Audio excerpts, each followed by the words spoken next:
Bwana, Yanga na TFF bado wanapelekea na moto, na kwa taarifa ambazo niko nazo au nimezipata kutoka kwa mtu fulani hivi ni kwamba zile kurasa 167 ambazo Yanga waliziandika kwenda TFF zimeanza kupitiwa na watu mbalimbali ambao walitagetiwa kwenye taarifa ya Young Africans. Na kwa taarifa ambayo nimeipata ni kwamba kwenye mapitio ya yale malalamiko ya Yanga kuna vitu vingi ambavyo waliviainisha pale, na kwenye ile ripoti yao ambayo wameipeleka kule na mambo mengi imeainisha vitu vingi sana ambavyo vinaweza kuteketeza baadhi ya watu pale bodi ya ligi na TFF. Na kwa taarifa ambayo nimepata ni kwamba moja ya vitu ambavyo Young Africans wameviandika ni pamoja na kutokuwa na imani na bodi ya ligi kwa ujumla. Kama unakumbuka kwenye barua ya Yanga mwanzoni kabisa walieleza kwamba hawana imani na Almas Kasongo pamoja na Steven Mguto, lakini sasa hivi sio tu hao watu wawili, lakini hawana imani na bodi ya ligi yote kwa ujumla. Wanadai kwamba kuna mambo mengi ambayo yanafanyika ambao ni kinyume na kanuni na wanaonewa. Lakini pia masuala ya kuhusishwa pia na masuala ya rushwa na nini ni miongoni mwa vitu ambavyo vimetajwa hapo. Kama unakumbuka pia hapa katikati kumeibuka mijadala mingi ya kuhusiana na masuala ya upangaji wa matokeo na nini. Na moja ya vitu ambavyo kunazungumzwa ni kwamba Yanga alikuwa anaonekana anashinda kirahisi sana kwenye mechi zake tofauti na timu zingine. Sasa ni kitu kingine ambacho wao wamekilalamikia kwamba pamoja na kwamba wao wanagomea mchezo wa dabi, lakini kuna namna pia watu wanawazungumza vibaya. Kwa hiyo wanahitaji walau kusafishwa kwa namna yoyote ile, kwa maana ya kwamba wasionekane kama kweli wanapanga matokeo. Lakini apart from hilo ambalo linahitaji zaidi ufafanuzi na linahitaji zaidi taratibu za kisheria, kwa taarifa ambayo nimepata ni hiyo, tuliacha kwanza.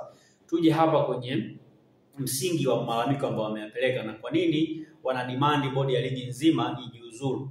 Kinachosababisha Yanga wanataka bodi ya ligi nzima ijiuzuru, kwa taarifa ambayo nimepata ni kwamba wameainisha makosa ambayo mengi yamefanyika kwenye mpira wa Tanzania, kuanzia kwa waamuzi, lakini pia wakilalamikia baadhi ya matukio ambayo ni makosa ya waamuzi ambao wameweza kuwanufaisha Simba.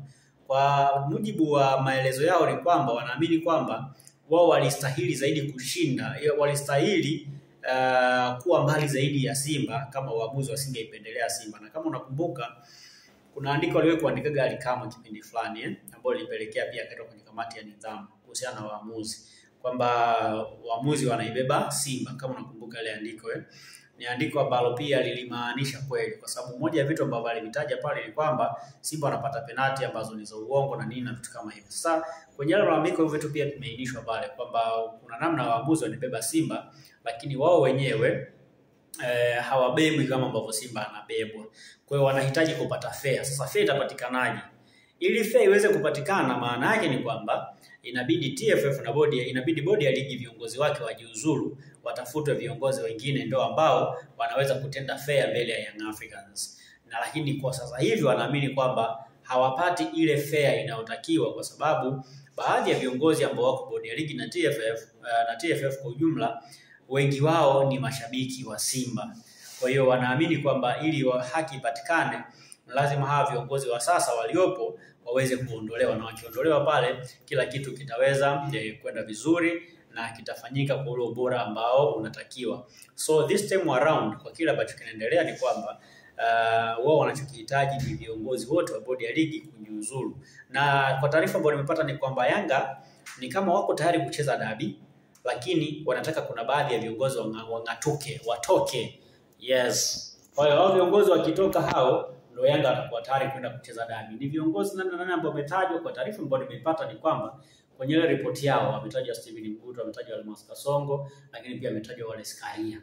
Ni miongoni mwa watu ambao wanaamini kwamba watu wakiondolewa wao watakuwa tayari kwenda kucheza dabi na maisha yatakuwa vizuri kabisa. Sasa kwa kawaida ni ngumu kubadilisha viongozi wa bodi ya ligi katikati ya msimu, unless wao wenyewe mmoja ajiuzuru.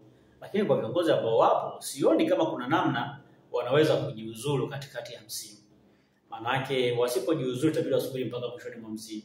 Na maamuzi ya mchezo wa dabi haiwezi kusubiri mpaka mwishoni mwa msimu.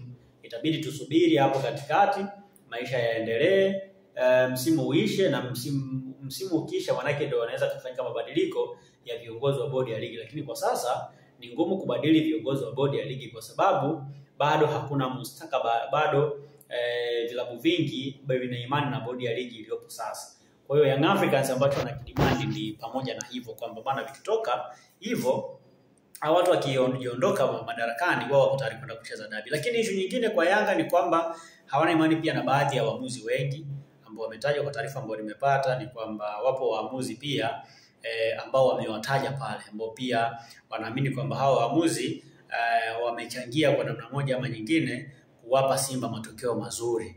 Na kama unakumbuka kulikuwa kuna mechi ya Simba na Mashujaa, Kefa Kayombo matukio yake yale ya penalti mbili za Simba ambazo ziliwapa ushindi ni miongoni mwa matukio ambayo yametajwa kwenye ripoti ya Young Africans. Na hii ripoti ya Young Africans itaondoka na vigogo pale TFF. Yaani kuna vigogo pale TFF na bodi ya ligi watang'atuka kama hawatakuwa na ripoti ambayo inaeleweka kutokana na kile ambacho Young Africans kama club wamekilalamikia. Kwa taarifa ambayo nimepata ni kwamba kwenye ripoti yao imeanza kufanywa kazi na mamlaka na muda wowote kuanzia sasa maamuzi yatatolewa, kwa sababu kwa ile ripoti unaambiwa inapaswa kuwekwa hadharani ili ijulikane kabla ya June 15 ili dabi iweze kuchezwa kama ambavyo taratibu zingine zinafuata. Lakini ili Yanga wacheze ni lazima hao viongozi wang'atuke. Sasa je, watakubali kung'atuka? Hayo na mengine mengi mimi nitaendelea kukupatia hapa. Wewe subscribe na maisha mengine na kila kitu utakipata hapa. Mimi ni Alex Ngereza, utanipatia kwenye mitandao yangu yote ya kijamii, Instagram,